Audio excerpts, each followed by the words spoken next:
Hello, everybody, and welcome back to another episode of How Did We Not Know That? I'm Nat, I'm Jack. and today Jack is going to talk about something related to the internet. I am. All right. So, Nat, have you heard of the dot-com bubble?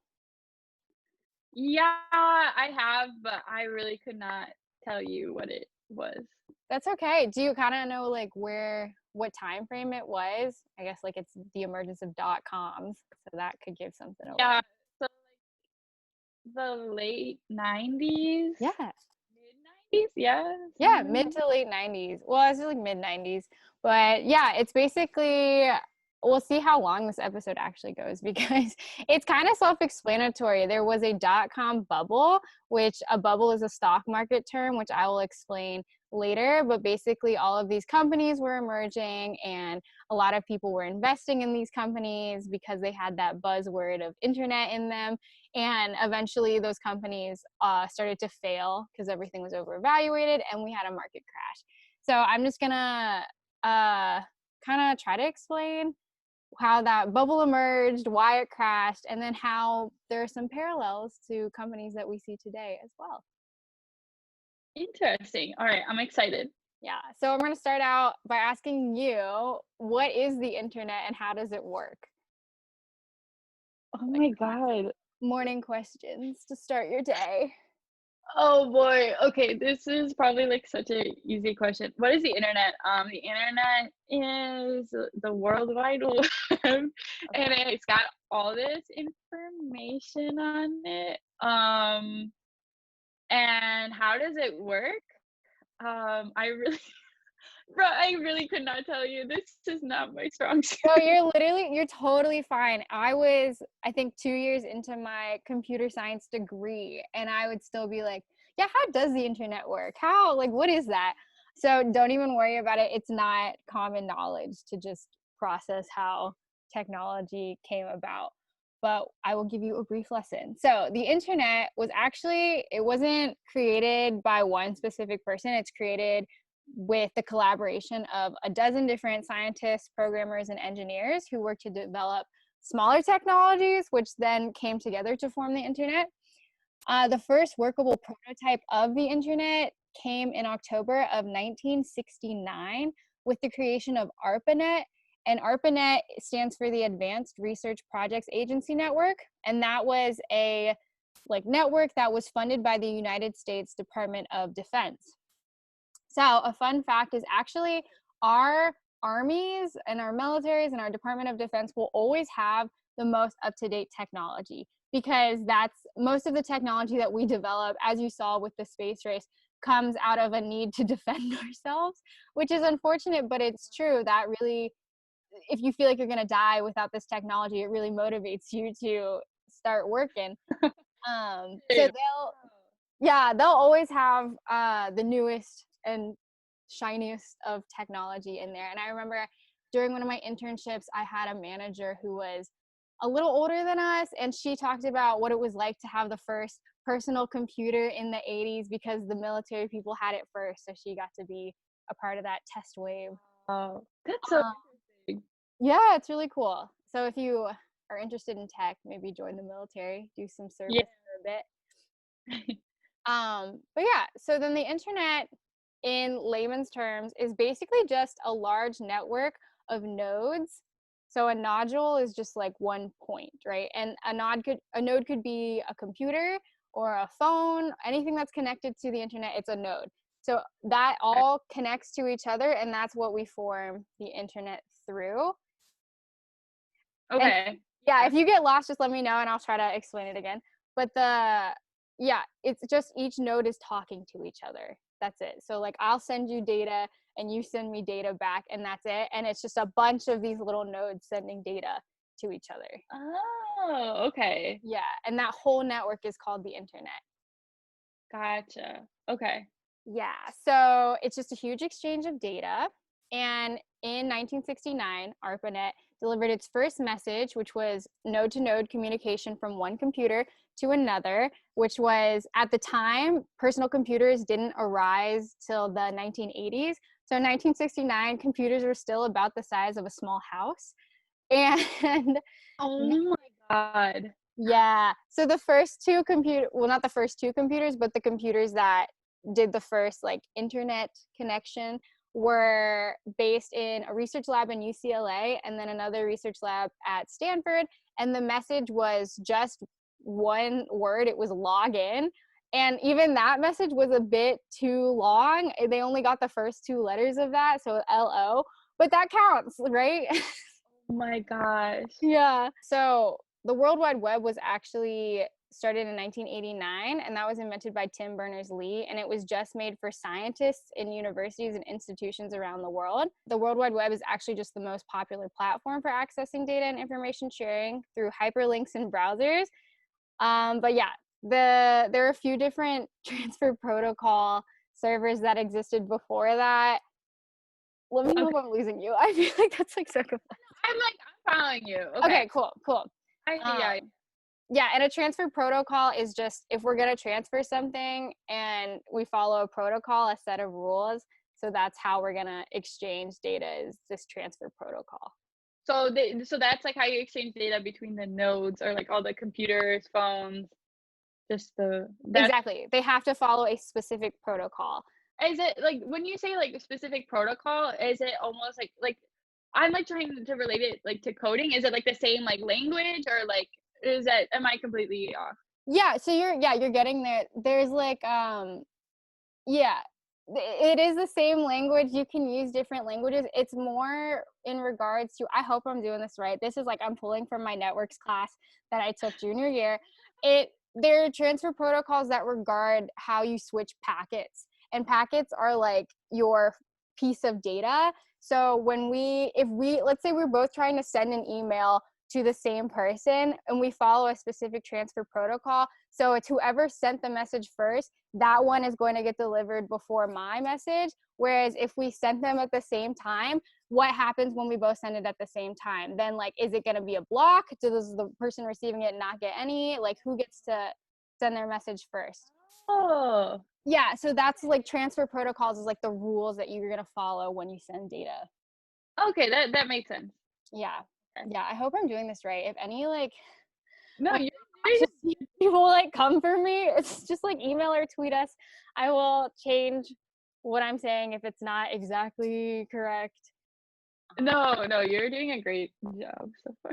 Thanks. At least it sounds smart to me. So Okay, so now we're going to actually get into the dot-com bubble. So the internet is a really new, cool thing. Now, the dot-com bubble actually lasted from 1995 to 2001. In April 30th, 1993, the web became public domain, which means everybody could use it now. Because before, it was just mainly for scientists and PhDs and university people to exchange data. But now they're like, let's give it to everyone. So with the web becoming public domain, we start to see a rise in online internet-based companies, which are dubbed .com. So .com is just a domain name. Like when you have google.com and facebook.com, that's just your domain. But you could have like .io or .org. Those are all just different domain names. okay. So then now we're going to explain what a bubble is. So we could do a whole another episode on how the stock market works. But to briefly, if you want that, please tweet us or email us and we can go into it. But the stock market, just as like piece of advice to like anyone who doesn't really know how the stock market works, it's not actually a direct reflection on how the economy is doing. So the stock market is basically just how we as a society are perceiving the valuation of certain companies. So with the stock market not actually being a direct reflection of how the economy is doing, each company's stock is also not a direct reflection on how that company is doing. It is just the perceived value that we as consumers are placing on it. So if you think a company is going to do really well and everyone's buying into this company, the valuation is going to go up. That doesn't mean that the company is actually doing well. Yeah. Mm-hmm. So a bubble emerges then when investor valuation of an industry or company is greater than the actual value of that company. Okay. Right. So hence the dot-com bubble, also known as the internet bubble, was the rapid rise in US technology stock equity valuations fueled by investments in internet-based companies. And we knew that this was a bubble when it was happening at the time, because a lot of the companies who were going to market with their IPOs, which an IPO is an initial public offering, when you as a company go public, that means that you're opening up your stocks of the company to be bought by individual investors like us. And your IPO is that valuation that you get once it reaches the stock market. And so with a lot of these companies that were going to the IPO, they had huge valuations within the first day, which doesn't make sense for a company that's just now emerging in the market. Yeah. Yeah, sometimes they would double on the first day, which is just, Wow. not, it's a lot of growth for 24 hours. Yeah. Right. So obviously we ran into a lot of problems. Tons of companies were emerging with no rational business plans for short-term or long-term survival. Venture capitalists, which are, if you don't know what venture capitalists are, they're just early stage investors. So if you're specifically a venture capitalist, you like to invest in startups, which are companies that are really, really brand new. But all of these types of investors were really scared about missing out on the growth, that they were just pouring tons of money into any company that said they were internet based.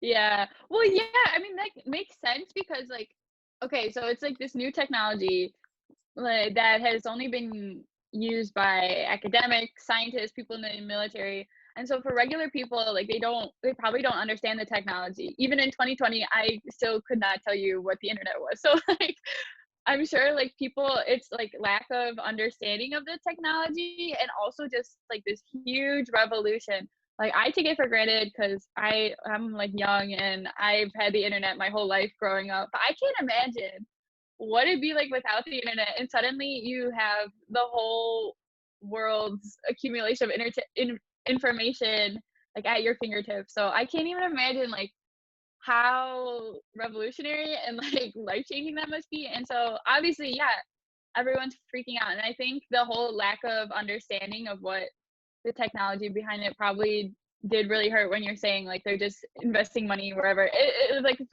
if someone says the word internet, they're like, yes, take my money. What you're doing, but just take it and make me rich. So No, yeah. exactly. And I think there's a really strong parallel to cryptocurrency today, which we could do a whole episode on crypto, but a lot of people don't understand it. Or some people, I honestly think that people overcomplicate crypto and they make it this elusive thing. So people just think that it's going to make money. Like, I have to get my money into it. And then they make investments based on just that buzzword of crypto instead of actually evaluating, okay, like, is this cryptocurrency Yeah. a kind that I believe in? Do I think it's going to be sustainable? Hmm. So similar things. Yeah. Yeah, but you're right. A lot of the companies, because they're getting backed by all this money without any business plans, the idea was just they wanted to grow big and grow really fast, which isn't necessarily sustainable or practical for most companies. There's always going to be like an uptake time in growing your company. Uh, and so eventually, when all of these companies failed to turn a profit, people lost their money. And this was a huge contribution to the 2001 stock market crash that happened later on. Oh. Yeah. And so a lot of people, there's a 2001 crash, and a lot of people attribute it to the terrorist attacks that we had, which is September 11th, 2001. And if you're listening and you're outside of the States, that was a huge deal in the United States because we had a very significant terrorist attack, and that people said that the stock market crash was related to that too. But actually, the dot-com bubble burst was a potentially larger chunk in it, just because a lot of I'm going to try to explain the NASDAQ. Are you familiar with the NASDAQ? Yeah, that's like the collection of like the big, like a certain types of the big company stocks, Yeah, right? yeah. It's an index of how the stock market's doing, but it's taken from just like a chunk of large companies, or a lot of companies that make up the stock market. And I don't want to say average because I don't think it's an average, but Mhm. they will like take how those are doing and then figure out this index, and that indicates how the stock market as a whole is doing. So I that the dot-com bubble bursting actually affected NASDAQ a lot more, because NASDAQ at the time was really heavily dependent on huge tech, internet-based companies. So that was a large sector. Yeah, okay. Yeah, and subsequently, most of the internet companies went bankrupt, or many of them did. Oh, wow. Yeah, so facts and figures from the time during the bubble kind of building up, the NASDAQ grew from 1,000 points in 1995 to over 5,000 points in 2000 with little inflation. That's not good. Mhm. Yeah. So then from March to April of 2000, .com stocks had lost nearly 1 trillion in stock value. So that's just 1 month, and to lose 1 trillion in stock value for like all the companies is still a huge deal. That's so much money, though. Mhm. Comprehend that. Yeah, it's a lot. And even the blue chip technology companies, so a blue chip technology company is just a really well established and safe investment. So those are big companies like Cisco, Intel, and Oracle.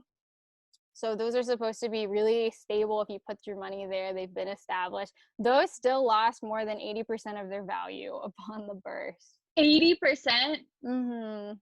Holy, that's a lot. It was rough. And then NASDAQ did not recover back to its .com peak until 2015.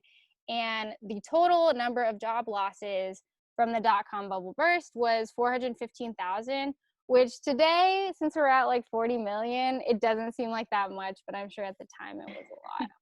Yeah. Wow. That's Mhm. insane. Yeah.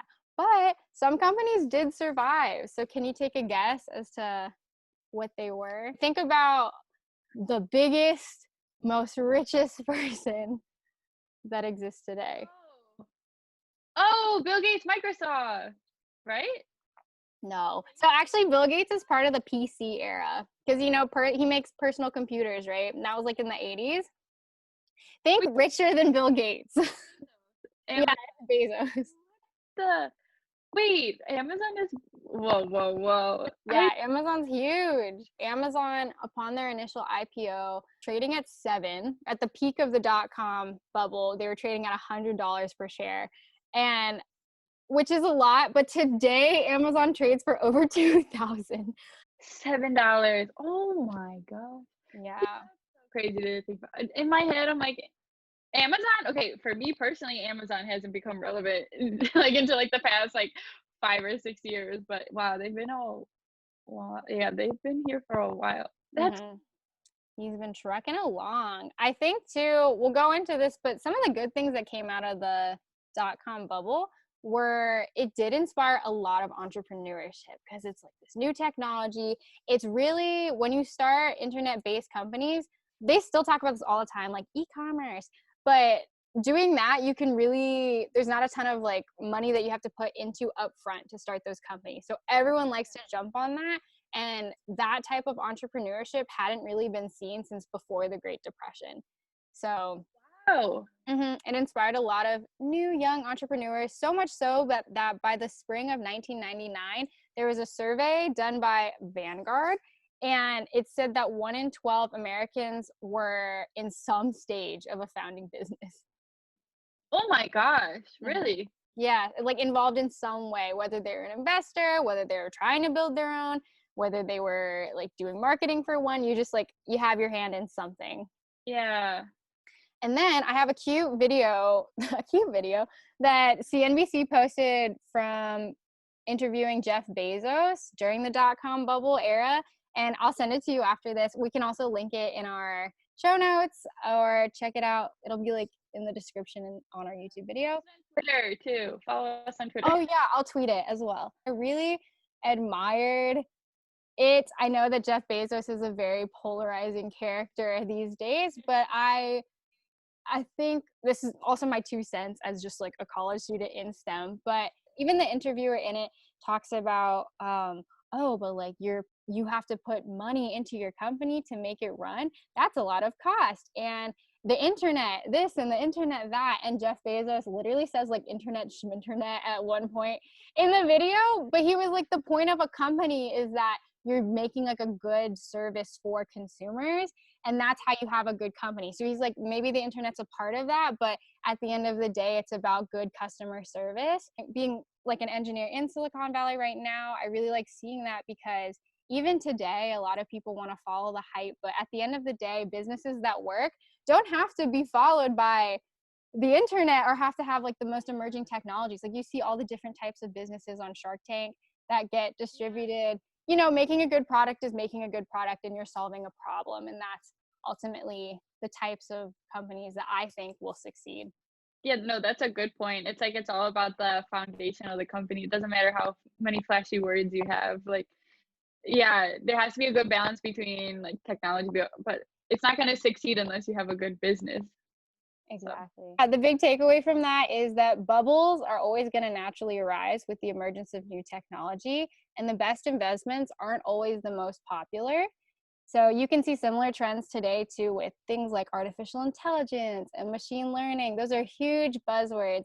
And again, I'm just a fresh college student who took one class on AI, but I think it's a little overhyped just because you have to, in class, they talk about the most recent research, and it's cool, but we're not going to be taken over by like superior computer overlords anytime soon. yeah. So I encourage everyone to look into anything you're going to invest in, look into the company, and don't just buy into it because everyone else is. That's really good advice. Yeah.